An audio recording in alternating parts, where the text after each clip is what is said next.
Welcome back, my friends, to TFT Hyper Roll with Autarch. And if this video has the thumbnail I envisioned when I started recording this, let me quickly answer the question. No. Don't force it. Don't do it.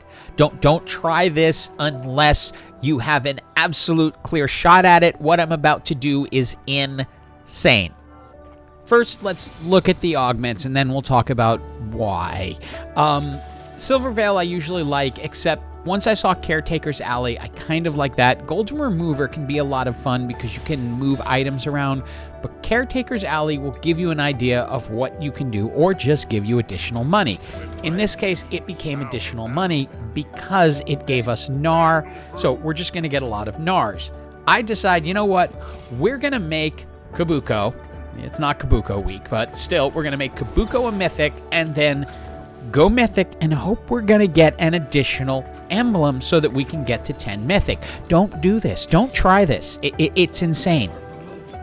And as I've mentioned in other Mythic builds I've done, Mythic are not strong early. They need to power up to get shiny to have strength. So you're likely to lose early unless you happen to get lucky and get a bunch of 2 stars.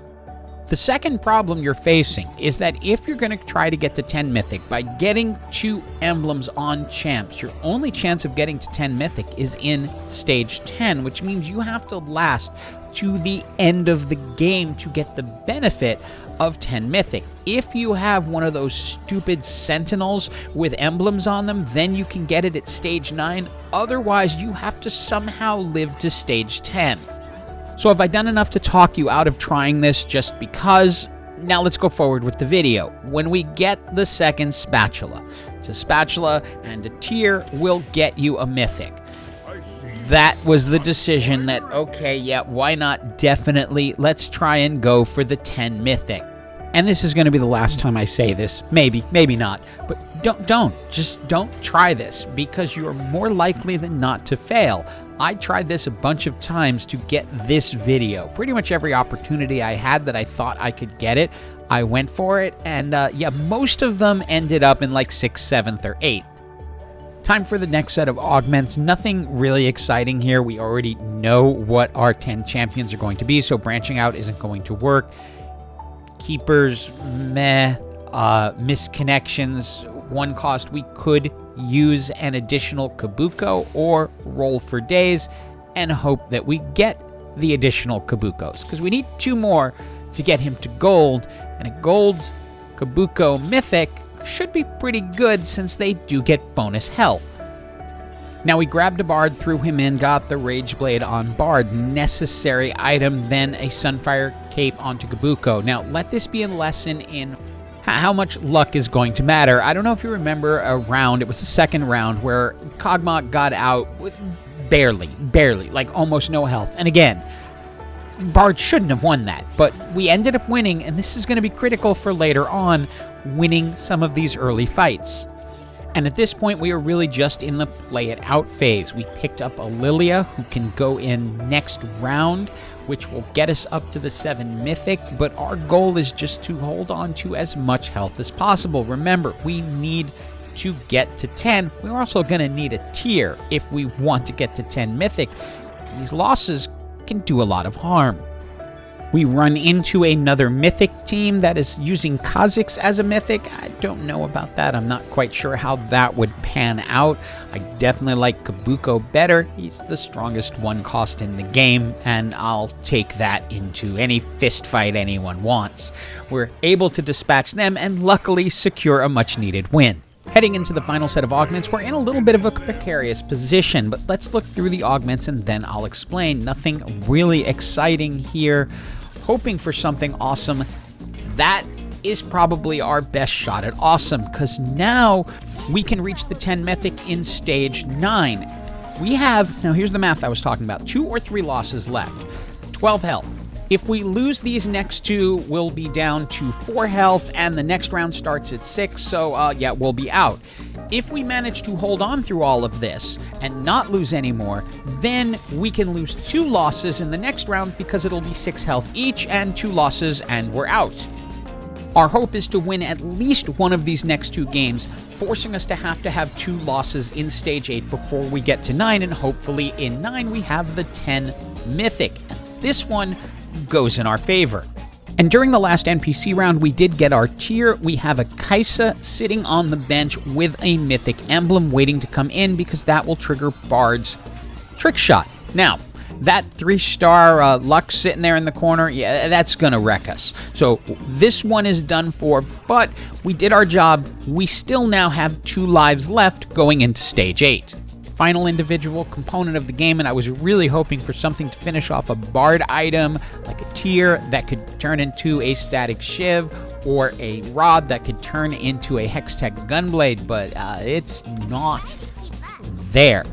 So we're going to have to improvise around it and find other uses for these items. We can tank up Nautilus and then give Bard a red buff, so at least he's doing some burn damage, especially since we have now triggered Trick Shot.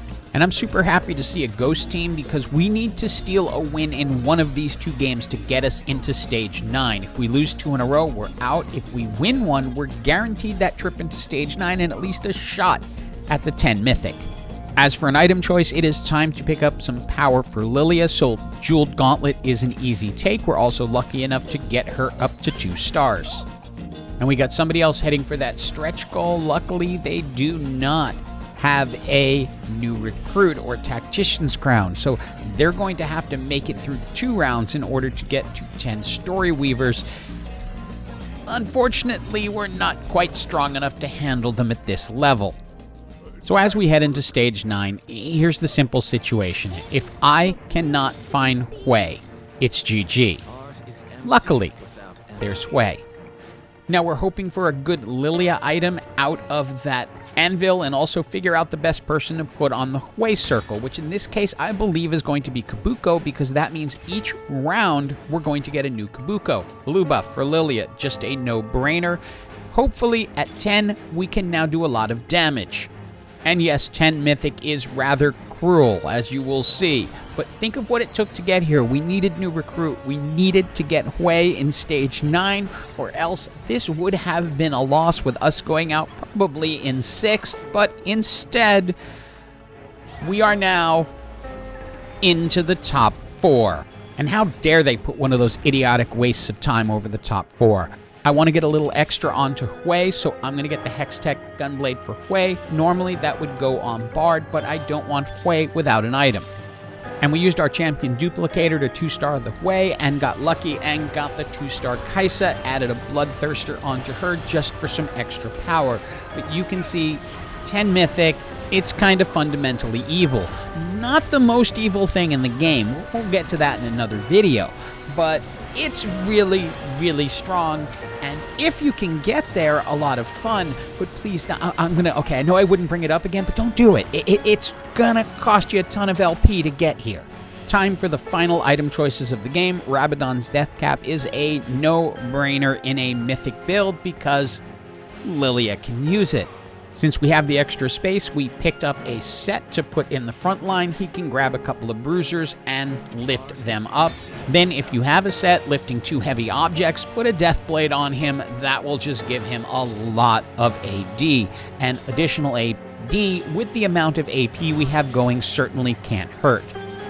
And we are facing someone who has only lost 1 match the entire game. Up until the top 4, they were undefeated.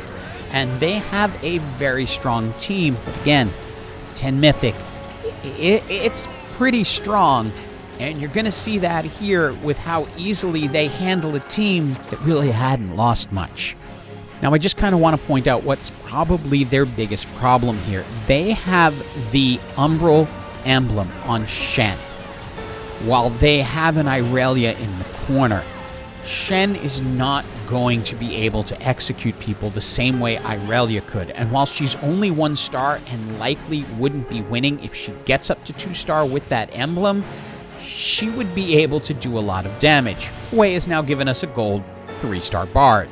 And we have 2-starred the set, and while they've now 2-starred the Irelia, she got terrible items from the Thieves' Glove. But in general, if you're going to do Umbral like this, you want that Umbral emblem on someone who's capable of executing people really quickly. Didn't end up that way here, and it was GG for everyone. So yeah, 10 Mythic. No, don't. Just please, promise me. Promise me you won't. You won't promise, will you? Well, anyway, hope you enjoyed the video and have an absolutely awesome day.